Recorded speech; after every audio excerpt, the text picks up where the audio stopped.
Good evening, everybody. Welcome to another edition of Scotland at 7. Tonight, my special guest is Chris McCusker, sometimes known as Nicola Sturgeon's favourite number one comrade, I think is the phrase that's been used. So we'll be talking to Chris just in a moment about two of the biggest stories today, which are, of course, the story regarding Boris Johnson and the court case. And later on in the show, we'll be discussing the issue of the new legislation, the framework legislation for a new referendum. So, good evening, Chris. Welcome to Scotland at 7. Thank you very much for inviting me in, Gordon. Thank you. So, you'll have been watching the news through the day, the developing story about Boris Johnson. Indeed, I was maybe about 20 minutes behind. I was out earlier this morning, but managed to catch it up on the Scottish Parliament Facebook feed. I didn't get to hear what Nicola had to say, but from Mike Russell's point of view, I think he set it out absolutely wonderfully, and no surprise, obviously, that the Tories were going to stand up and pan him down. And again, this is going to be an issue that Labour again will just flip-flop over, because they just are not sold on the whole independence question, obviously, as we know. How do you feel about this business with Boris Johnson in the news today, and has been taken to court for lying about the amount of money that is going to be saved by leaving the European Union, the £350 million a week plastered on his bus? I think he's curious as to the fact that he's only been taken to court for just a lie. There's so much more that he's done in his life that I'm sure is a wee bit shadier. But my question is, why isn't Michael Gove being implicated as well? I understand it's probably a private prosecution and he's not been named, but you would think that, they would, it could end up like the Nuremberg trials, really, do you know what I mean? You could have a dozen of them in there, all to be quizzed individually, such as the mammoth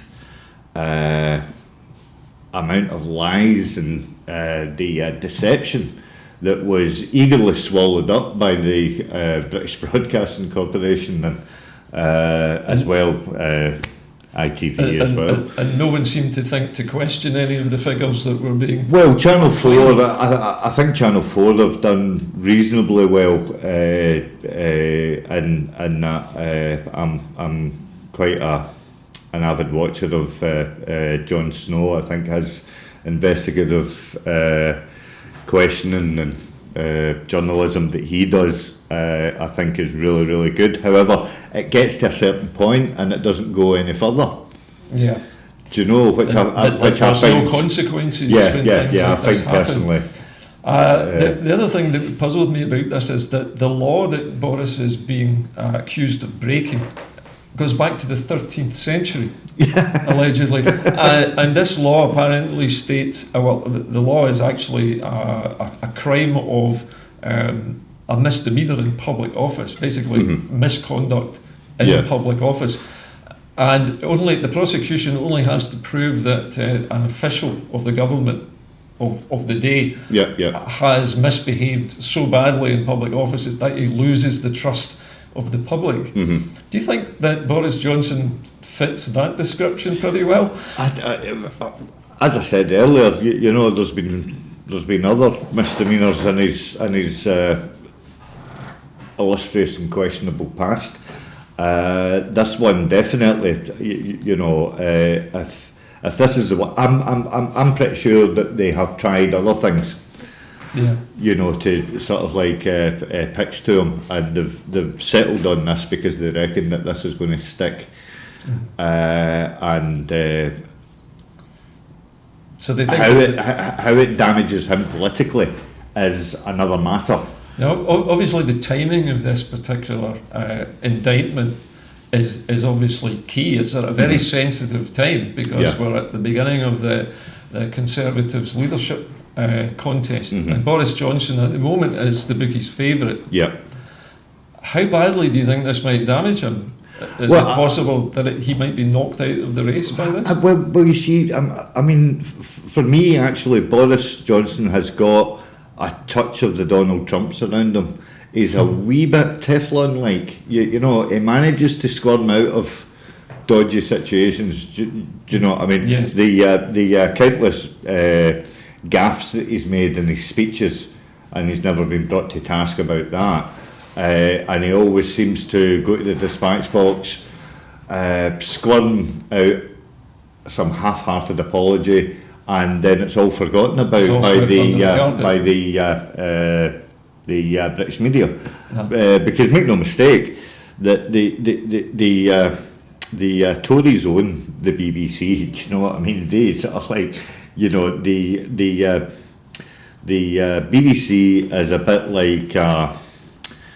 It's a bit like an Italian sort of like mafia type scenario, do you know what I mean? Where you know, but the Tories are the overarching Don, and the foot soldiers get instructed, told what to say, what to do, and what issues to report on. So do you think maybe that the BBC tends to turn a bit of a blind eye when it comes to the misbehaviour of people like Boris Johnson, or perhaps like even Ruth Davidson? She seems to get such an easy ride with the press in Scotland particularly. Well, you see, this is again, this has been proven time and time again by BBC Scotland Shire, that they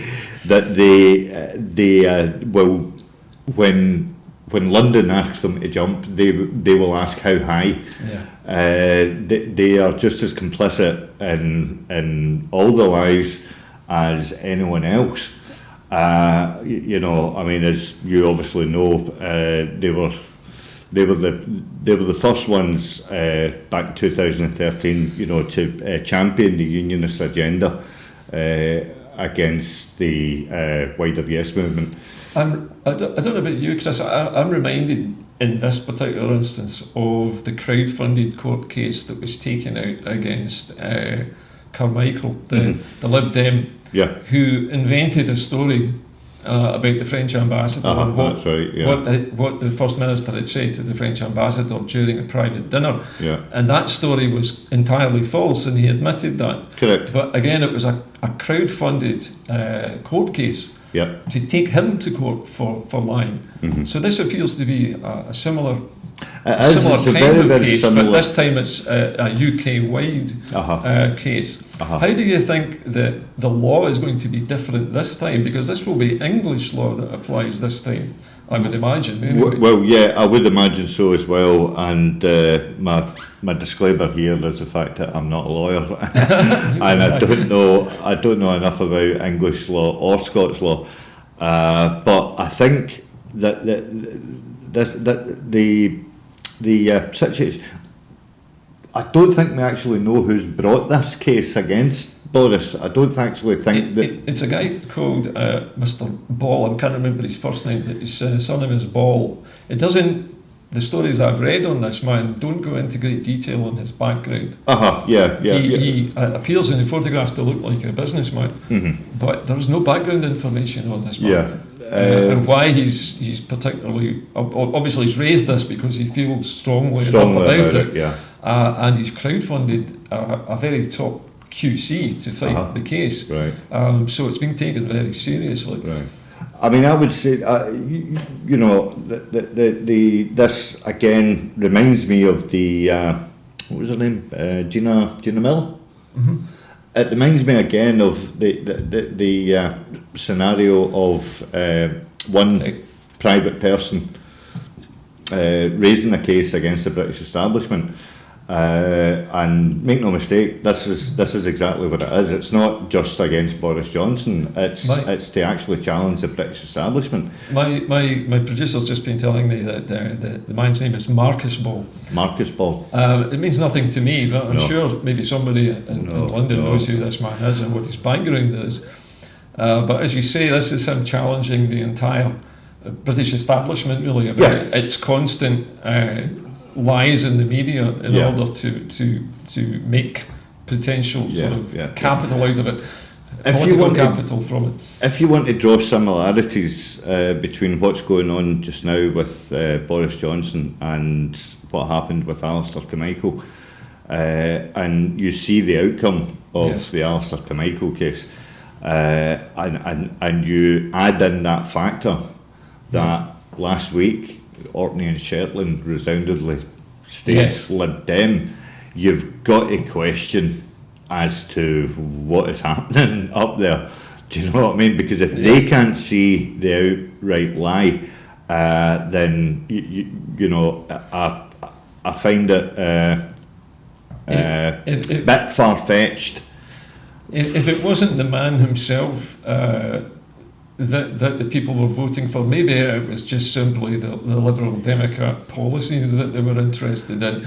If you assumed for a moment that they were put off Mr. Carmichael by him losing that case, because he did lose it, and he was found guilty of lying, although he was admonished and let off with it. Mm-hmm. He was. The judge did say he thought he had been lying to the people. Well, there was, funnily enough, actually, there was a curious one put out on Twitter. I don't know who put it out, but it was that famous one where he was debating with Nicola back in 2014. Yes, I believe that's online at the moment. Actually, it's been doing the rounds today on social media. And that I mean, that should horrify any Lib Dem supporter in Orkney and Shetland as to you know what this man actually stands for, because it's like that actual argument that they had, it was like Nicola had a crystal ball at her feet. Yes. She could exactly interpret what was going to happen, and he was like a brain donkey with Tourette's. He was just, no, you're wrong, no, you're wrong. My own feeling, I don't know about you, my feeling is that people who are dyed-in-the-wool British Unionists would vote for anybody but the SNP. Well, or anybody but the Greens. I actually tweeted that to who was it this morning? I think it was Murdo Fraser, and I believe What did he say? I can't remember. Well, no, he doesn't. He very rarely gets back to me. But I think I said that he would vote for a one-eyed hermaphrodite frog. If it were a blue rosette. And you're absolutely correct. And this again is where, if we can bring Scottish Labour into the conversation. Why not? Again, this is where they fall down for me. As an ex-Labour activist, an ex-trade unionist as well. Likewise. You know, I mean, Richard Leonard was actually my political officer when I was in the GMB. Goodness me. And many a conversation we had about independence, and he just does not get it. It just honestly does not get it. And you know, they will. What again for Labour? I can't understand. I tend to switch off when Richard Leonard starts giving it.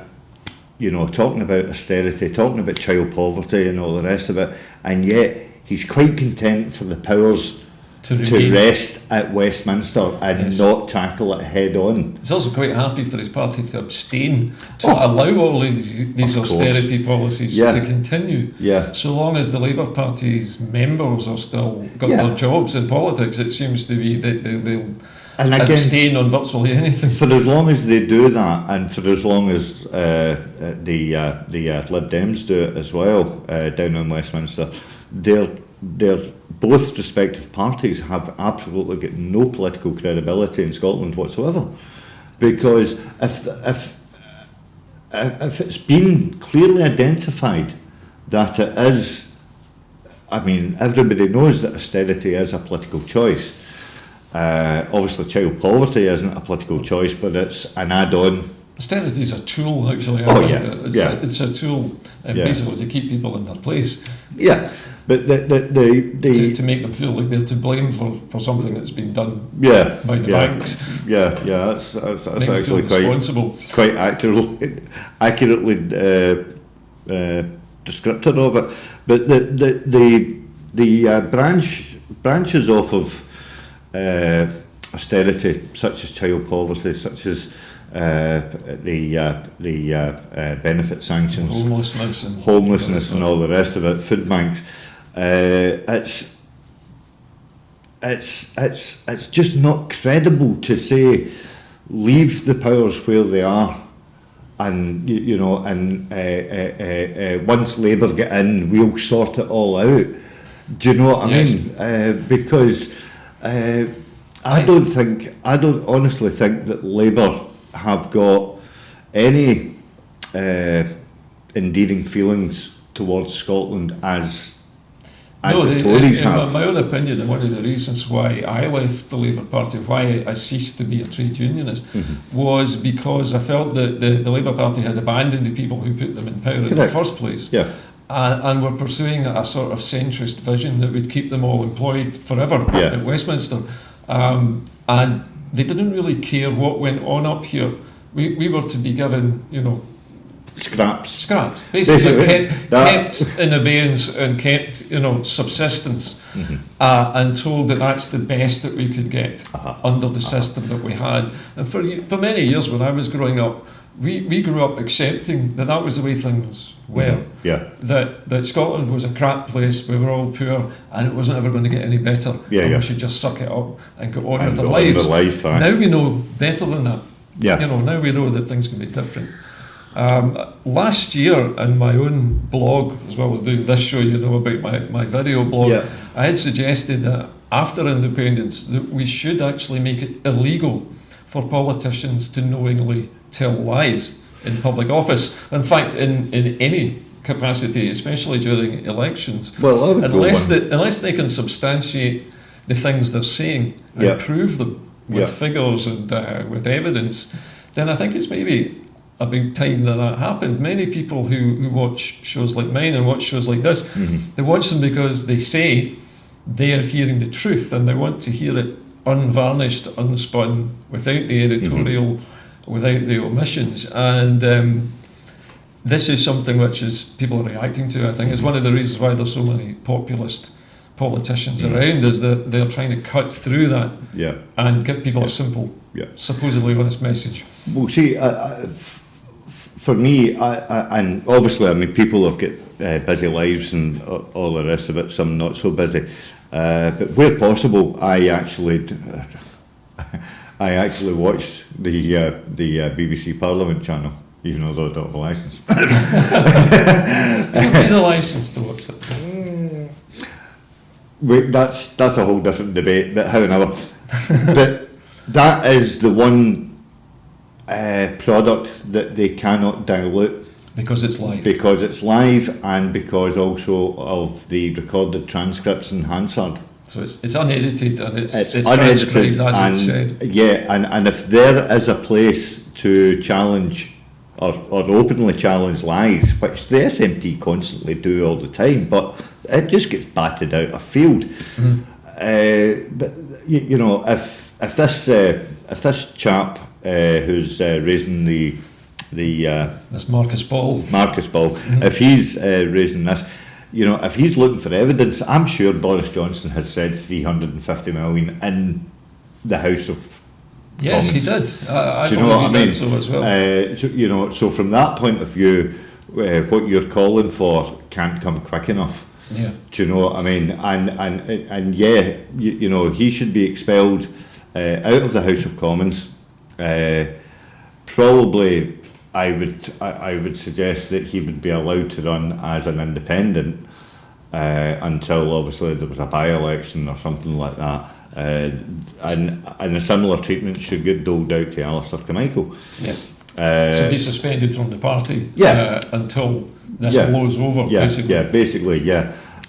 Censored by his party and not by the judiciary. Because let's put it this way: if you're driving a car at 50 miles an hour, the speed limit's 30, police pull you over, and you openly lie to the police, they can do you for perversion of the course of Attempted, justice. Yeah. So, in effect, the more you lie to the police, the more... The more deeper hole you dig for yourself. Correct, basically, yeah, yes. yeah. So why does that not apply to politicians? It should, in my Do you view, know what and I I mean? think we're agreed on this part, that it should. What made me smile about this when I read about the law that is being used against Mr. Johnson is that the punishment for this is life in prison. It doesn't say up to life in prison. It doesn't say minimum 5 years or maximum 15. It just says life in prison and nothing else. They could reopen the tower. They could reopen the tower. Boris Johnson, could become a visitor attraction for Japanese tourists. Feeding the ravens. The last man to be sent to the Tower of London. Maybe, hopefully not the last. Well, I think we've maybe exhausted all of the visual metaphors for Boris Johnson there. I thought we'd move along to the second item of news today that people have been talking about, which is, of course, the announcement of, or rather, the legislation which will lay the foundations for the next independence referendum, which at the moment I understand is slated for some time before the end of next year. That time seems to be rather elastic. And Nicola Sturgeon was quoted in the press in Ireland on her visit to see the Taoiseach as having said that she felt it would probably be the latter part of next year in which this would happen. How long does legislation like this take to pass through Holyrood when it's tabled in this way? It depends. Something as, dare I say, contentious as this can get bogged down by, I mean, obviously, it's, if you think of the maths on it, it's basically 3 against 2. In what way? Can you and the fact that there's 3 unionist parties who are dead set against it, and there's only us and the Greens that are actually for it. So they could try, if they're any such way minded, they could try and sort of like a wee bit of jiggery pokery. What's the Westminster parliamentary word for it? Filibustering. Filibustering, yes. They'll talk it out for hours and it never gets voted on. Because funnily enough, I was watching Marie Todd on the. She was talking about the smacking ban. Oh yes, that's the other thing that was in the news recently. And Oliver Mundell was wanting to make an intervention in her summing up. And she was like, no, I'm not taking an intervention from you because you've had enough time and all the rest of it. And I think for me, she knew that he just wanted to have the last word. Get out, have the last word, and not allow her to finish up her piece on it. So there could be an element of that, but again, this rolls alongside, dare I say it, the Scottish Government getting on with the day job. Of course, it has to be part of the daily debating round. So, from that point of view, it's not going to go away. It's not going to get. I noticed it was the third burner. item on the agenda for business today. Yeah. One of the things I noticed, because I read the details of the legislation, and it's just a single page at the moment, but it appears that the framework is actually very, very general. It is just simply that there should be legislation to allow the Scottish Parliament to run a referendum. Sorry, I beg your pardon, to run referendums within the powers of the Scottish Parliament in the future. So it was a boilerplate sort of template, if you like, for running any referendum in the future, even after independence. Well, you see, it's interesting that you point that out, because I am firmly in the belief that once we gain independence, issues like the money question, so you mean the currency we use has to get put to the people. And also maybe the issue people, of monarchy and head of state, possibly? Yes. Although not being a great lover of the royal family, that kind of. Also, I imagine our relationship with the European Union would be subject to a further referendum after independence. Well, yeah, do you know what I mean? Because we have to remember that there are people within the party that are not completely sold on the affiliation of the EU, and some of them do prefer the EFTA model, some of them prefer the EEA model, and we have to we have to settle that. I can remember last year having a discussion on my own programme about this, where I posited the possibility that if England has left the EU, but Scotland doesn't, then we have a border issue. Yeah. We end up with a hard border. Whereas if England leaves the EU and Scotland then takes out a European free trade agreement with Europe and stays outside, then the border becomes a more porous, less contentious problem, and that it might be worth considering another referendum after independence. Yeah. When we know what the situation with England is. Yeah, but then I can't remember who said it.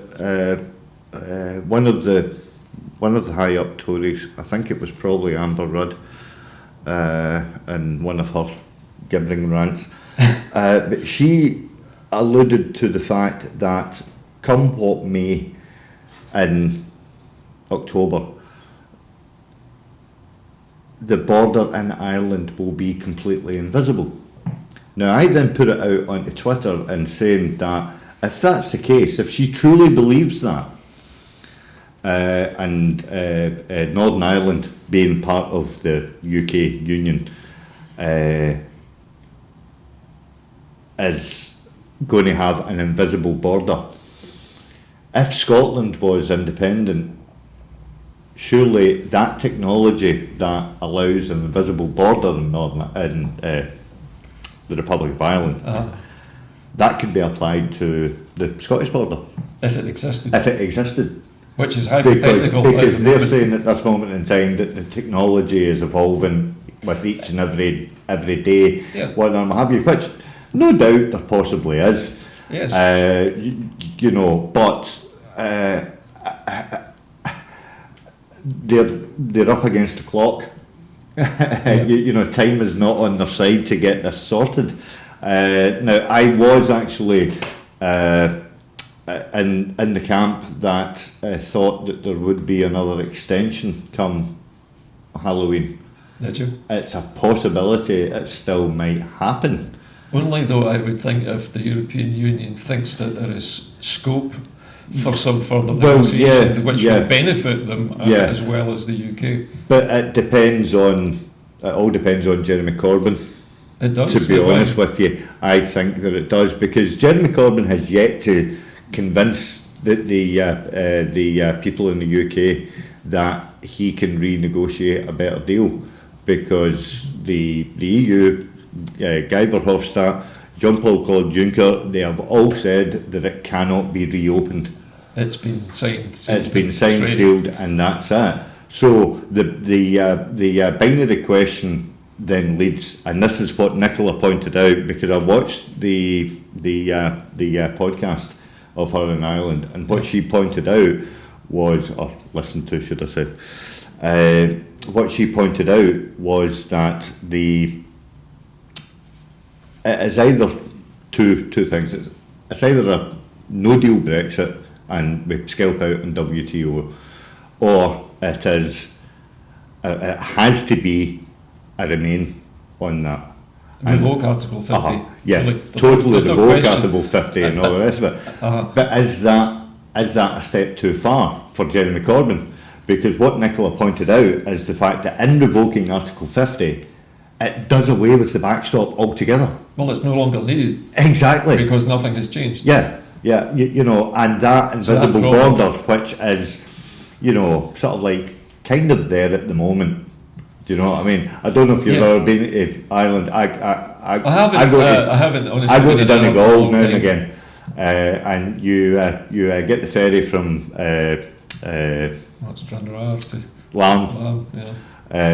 And you drive into Belfast, you take a left on the dual carriageway, and that's you're over the border. You're just heading out and over the border. Do you know what I mean? And the only real difference is that when you arrive, you know, you're using euros. You're using euros and your speed is in kilometres per hour. Yeah. But otherwise, there's no real difference. Yeah. It's just a different jurisdiction. It's like crossing a county line in an American state. But the wads of paperwork which are going to come along with you know all this hard border routine and all the rest of it, you know, will bring the question in of checkpoints. And then when you bring the question of checkpoints into the Irish equation, it then brings up lots of unpleasant memories of the past. It then conjures up memories of 1970 and stuff like that. Border posts and sandbags and whilst I don't believe that the border patrols, you know, would actually arm themselves, but it would bring in the question of sort of like you know, physical vehicle checks and you know, goods checks and stuff like that, passport checks, which can actually happen today. You can your car can get pulled over by the border police. You know, when you go to Dublin or Donegal, you have to make sure that you take your passport with you. You have to have your documents with you. Do you know what I mean? Need to check them. Yeah. So you know, you are getting into another country. It's exactly the same when you cross into Switzerland. Do you know what I mean? You have to show your documents. You always have to have your documents on you. You know. I've mentioned a few times to people in the past that it seems, at least to much of the British public, that they were unaware that the Irish border, the border between the northern 6 counties and the rest of the Republic, is actually subject to an international treaty between the European Union and the United Kingdom, even though the United Kingdom is a part of the EU. And that is a frontier which, by agreement, the treaty, I think, was brokered by the United States, I think, originally. And this was what brought peace about on Ireland, and nobody in Ireland obviously wants that undone in any way or put at any risk. I always believed that if Scotland became independent, and even if Northern Ireland did not reunify with the South, that Scotland would play a connective role between what's left of the United Kingdom and Ireland, because we could be a bridge between the two different jurisdictions. Theoretically, there's only 12 miles between the actual land mass between Scotland and Ireland. I noticed this talk of a bridge has come up again recently. It's come up again, and you know, I think that would be if the Scottish government were to participate in that, I think it would send out an awful lot of metaphors about being internationalist and, you know, like wanting to build bridges, not break them down, all that kind of caper. But to get back to the question of Ireland and how it's going to play out in the border, I think obviously, and it might actually come quicker than our sort of like referendum, what Mick Russell is laying down at this moment in time. What do you mean, Michael, quicker? Do you mean the border poll within Ireland? A reunification poll? For reunification, because we have to remember that although there are 10 DUP MPs, they're a minority. They are a minority in the north of Ireland with regards membership of the European Union. So simply because of the first past the post voting system. Now again, this adds fuel to the fire, shall we say, about as to why Sinn Féin don't go to Westminster and stand up against them, and you know, and actually I have an ideological fundamental objection to doing so, because it would legitimise the colonisation of Ireland. So I think, and they have that as their sort of like ace up the sleeve. Do you know what I mean? Insofar as long as they're not openly getting challenged in the House of Parliament with regards to their stance. Is this the Sinn Féin you're talking about? Or No, the I'm DUP? talking about the DUP. Right, yeah. You know, because there is no one really challenging them. No. The The DUP always seemed to me to be the Northern Irish Tory party. Well, anyway, yeah, they were largely aligned very Yeah, much yeah. in the same way, very conservative, very regressive, very fundamentalist, in fact, in their outlook, religiously as well as I politically. think you actually forgot to mention very right wing as well. Yes, indeed. But yeah, no. So I think as long as they go unchallenged politically, then you know they will always be able to get away with what they do. My producer was just reminding me there that the reason why Sinn Féin refused to attend Westminster was because they wouldn't swear allegiance to the Queen. That's correct. Among one of the many reasons why they didn't attend, but I think that was the top one, wasn't it? Yeah. And it'll always be that way. And obviously, I've got a great affiliation with Ireland. My own family coming from County Monaghan, and I, you know, I believe that whilst it's not an ongoing fight against the British establishment, it's a point of principle that the British establishment colonised their island, yes. and basically imposed the imperial will against the Irish people. They did. There is some things that can't be forgotten. And whilst they can be reconciled, they're still fresh in the people's mind and stuff like that. And very similarly, the way that because this will come back to haunt the Tories in time, is how they treated the Windrush generation. Indeed. That was a terrible betrayal. Oh, aye. My comrade Graham Campbell, Councillor Graham Campbell, is in Glasgow City Council. He has done tremendous work for Flag Up Jamaica, and he done a programme with David Heyman, I think I remember this. tracing the Scottish history of the slave trade. The slave trade to Jamaica. And you just have to drive about Glasgow, and you're constantly reminded. And the most street of the names buildings and in stuff Glasgow, like that. Most of the buildings as well. And tobacco Yeah, industry. and he is talking about a small token of reparation from Scotland to the Jamaican people. Do you know what I mean? Would go an awful long way, and that's been a long. It's been a long time an act of for us to conciliation. actually have this conversation in the first place. Yeah. And I think it's only right. Now, bearing in mind that this happened, you're better in history than me, 16th century, 17th century, 18th century. It goes back to the all time the rest of it. discovered the Whereas, if you look at the Irish question, we're only talking about sort of like the 20th century. It's not well known, back but, in but 1916. many Irish people were actually sold into slavery as well. Oh, in the aye, same correct. plantations, not Correct. just the African Don't, slaves. don't forget that there was an island in Scotland that was cleared out as well by That's one right. of the imperial masters that was owner of the land, and they were sent off to Australia and The colonies. America penal and all colonies. the various colonies. So again, we're getting back The to history is always in the background, isn't it? yeah. Again, we're getting back to the controlling British state. Do you know what I mean? Who will just want Scotland just to sit in the corner, shut up, And let them rule us. and let them make the decisions for us. Do you know what I mean? And when you look at it in life, I mean, I presume that you've got children yourself. I do, yeah. I think I was a wee bit sort of like.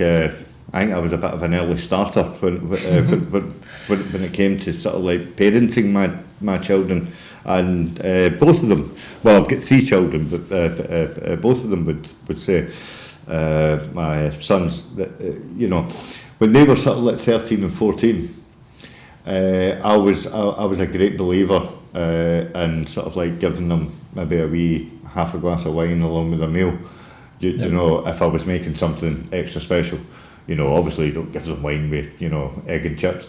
But if I was doing something, like you were Italian introducing them to pasta adult dish, life, stuff like that. So when we were watching the football, I would say to them, you can have a can, or you can have a bottle of beer and stuff like that, help yourself, because I knew that they weren't going to go out to the park and and drink wine in the graveyard and whatnot, and what have you, to quote Billy Connolly.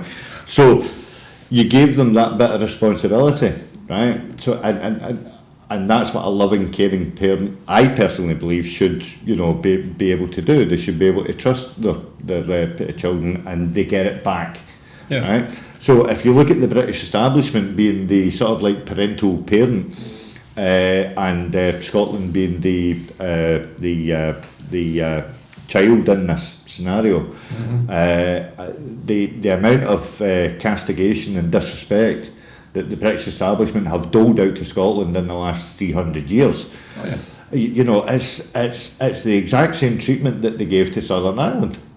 Do you know what I mean? Do you know what I mean? The insults, the racial slurs. And they done it to, obviously they done it to the African colonies that they managed to colonise. They've done it again in India as well. It was part of their sense of entitlement and the arrogance that bred into them. It's the fact that they know better, and everyone else should just be quiet and accept it. But things have changed now. And I think from my own experience of listening to people who contact my show, that most of them have been unaware of a lot of this behaviour over the many years, because we've grown up with it, thinking it was normal to be treated this way. It's a bit like growing up in an abusive household. You begin to think that's the way everybody should live. Correct. But now we know that it's not the way we should live. Aye. But again, it's essentially taught in history at school. And Scottish history is not given the detailed prominence that it should have been given anyway. A lot of youngsters these days have a very sketchy knowledge of the important periods in Scottish history. But again, that is another way where the British establishment spoon-feed. But it's indoctrinated them. That's absolutely correct. To think that this is propaganda of some kind and they should be ashamed of it. But you're spoon-fed this ideology of Scotland being a land of hairy Highlanders and tartan shortbread tins. Yes, and we're all drunk. Do you know what I mean? Spiders in the cave and things like that, and all the rest of it. And it's only recently with the onslaught of from Braveheart and onwards and stuff like that, Rob Roy and all the other kind of things that people are actually starting to do their own research into Scottish history, and therefore and they are able to draw similarities as to what happened around the world, and at the foot of it all has always been the British establishment. And the imperial empire, which just as I say, tells you to sit in the corner and just shut up. I think you'd probably agree that we're coming to the end of that phase in Scottish history now. The empire's over now. Oh yeah. And the last colonies to liberate themselves from the British Empire are going to be the home countries. Mm-hmm. They're going to be Scotland, Ireland, and Wales. Wales even now is waking up. And we've got Plaid getting a seat, winning a seat in the face of an onslaught by Brexit, the Brexit Party, winning a seat in the European Parliament. We're also seeing a resurgence in the Green vote as well. Indeed, I was very pleased about that. And more so within Europe. Now, I was particularly peeved that again. Maggie Chapman didn't get in. I know, it was a shame. Because my Valhalla last Thursday would have been Ford SNP And one Lib Dem, no Brexit. one Green, and no Brexit. Sadly, you know, that would have been a dream result. And I've been on panels with Maggie, and I've debated things, and she's seen exactly what partition is like. You know, and I've spoke to her on this, and she has got such knowledge, and she speaks with such passion and conviction. Her time will come, though, as a politician. Oh yeah, no, I mean, you know, she is a credible politician at this moment in time. You know, and nobody can take that away from her. It's just this whole sort of like Dawn system. You know, it's a massive crap show. If we were European, it's always, we would have had 13 or 14 MEPs. It could have been amazing, yes, if we were a full country. Yeah. I've got one last question for you before we wrap up this evening, and it's just bringing us back to this new legislation that Nicola and Mike Russell have introduced. Can you give me an estimate? Everybody's asking, when will the referendum be? Do you have any feeling one way or the other about what will happen? I know there's an awful lot of things that could happen in the interim with the Tories, but do you feel it's going to be later or earlier than... For me, the sooner the better, to be honest with you. You know, if... I feel that we should strike while the iron's on. Yeah. As I said to you earlier, I alluded to the fact that I was convinced that there was going to be an extension in October to the whole question of Brexit. I don't see that now. I don't think so. And I think, honestly, that is the optimum time. Just before that, when it's... Just before... When we can't save it. You know, what is it? 30 days, September, April, June, and November. It's the 31st. So it's the 31st, right? So Halloween. I would honestly say that before it happens, you know, if not the day before, I think that's when, you know, as you say, we should strike while the iron's hot. I have to agree with you, because it's the only time you can call it before you might be denied the chance to call it. Yeah. Because then at that time we could argue, obviously, with to a sympathetic ear in the EU that we tried everything, and you know, we were forced into a corner and we had absolutely no alternative.